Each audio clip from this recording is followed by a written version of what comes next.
Hello everyone, welcome back. You all into the CAD design in Kannada YouTube channel. This is model number 2 ನಾನು programming ಮಾಡಿರೋದು ಒಂದು over ನಾನು ನಿಮಗೆ ತೋರಿಸ್ಕೊಡ್ತೀನಿ. So ಇದು ನಮ್ಮ ಮಾಸ್ಟರ್ ಕ್ಯಾಮ್ ಅಲ್ಲಿ 10,000 ಕೋರ್ಸ್ ಅಲ್ಲಿ ಡಿಸ್ಕಷನ್ ಮಾಡಿರೋದು. ಸೊ ನೀವು ಇವತ್ತು ಯಾರಾದರೂ ಜಾಯ್ನ್ ಆದ್ರೆ ನಿಮಗೆ ಜಸ್ಟ್ 2,000 ರುಪೀಸ್ಗೆ ನಾವು ಆಫರ್ ಅನ್ನು ಪ್ರೊವೈಡ್ ಮಾಡ್ತಾ ಇದ್ದೀವಿ. ಓಕೆ, ಸೊ ಫಸ್ಟ್ ನೋಡಿ ಇದರ ಒಂದು ರಫಿಂಗ್ ಪ್ರೋಸೆಸ್ ಯಾವ ರೀತಿ ಇದೆ ಅಂತ ಹೇಳಿ ತೋರಿಸಿದೀನಿ. ಸೊ ರಫಿಂಗ್ ಪರ್ಪಸ್ ಅಲ್ಲಿ ನೀವು ಮೇನ್ ಆಗಿ ಅಬ್ಸರ್ವ್ ಮಾಡಬೇಕಾಗಿರೋದು ಸೊ ಎಲ್ಲೋ ಲೈನ್ಸ್ ಅನ್ನ ಫೀಡ್ ಲೈನ್ಸ್ ನೀವು ಮೇನ್ ಆಗಿ ಅಬ್ಸರ್ವ್ ಮಾಡ್ಕೊಬೇಕು.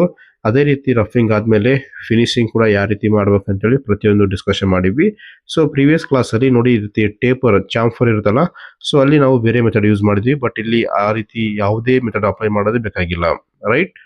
ಸೊ ಅದೇ ರೀತಿ ನೆಕ್ಸ್ಟ್ ಡ್ರಿಲ್, ಪಿಕ್ ಡ್ರಿಲ್ ಅನ್ನು ಅಪ್ಲೈ ಮಾಡಿದ್ದೀನಿ. ಸೊ 4 ಕಡೆ ಪಿಕ್ ಡ್ರಿಲ್ ಆಗುತ್ತೆ. ಸೊ ಇದಾದ್ಮೇಲೆ ನೆಕ್ಸ್ಟ್ ನಾವು ಸೆಕೆಂಡ್ ಸೆಟ್ ಆಫ್ ಅನ್ನು ಮಾಡ್ಕೊಬೇಕು.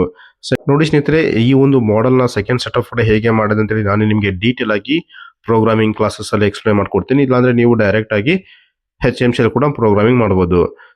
ಸೊ ಇದಾದ್ಮೇಲೆ ಒನ್ಸ್ ನಿಮಗೆ ಫಿನಿಶಿಂಗ್ ಅಂದ್ರೆ ಅನಿಮೇಷನ್ ಅಲ್ಲಿ ಹೇಗೆ ಕಾಣುತ್ತೆ ಅಂತೇಳಿ ಒಂದ್ಸಲ ಎಕ್ಸ್ಪ್ಲೈನ್ ಮಾಡ್ಕೊಡ್ತೀನಿ. ಸೊ ಪ್ಲೀಸ್ ಅಬ್ಸರ್ವ್ ಮಾಡಿ. ಯಾರು ಇಂಟ್ರೆಸ್ಟ್ ಇದೆ ನನ್ನ ನಂಬರ್ಗೆ ಕಾಲ್ ಮಾಡಿ. ನನ್ನ ನಂಬರ್ 8861744965. ಓಕೆ, ಸೊ ಇದು ಒಂದು ಫಿನಿಶಿಂಗ್ ಓವರ್ ಇರುತ್ತೆ. ಸೊ ಒಂದ್ಸಲ ನೀಟಾಗಿ ಅಬ್ಸರ್ವ್ ಮಾಡಿ. ಸೊ ನಾನು ವಾಯ್ಸ್ ಓವರ್ ಸ್ಟಾಪ್ ಮಾಡ್ತಾ ಇದ್ದೀನಿ.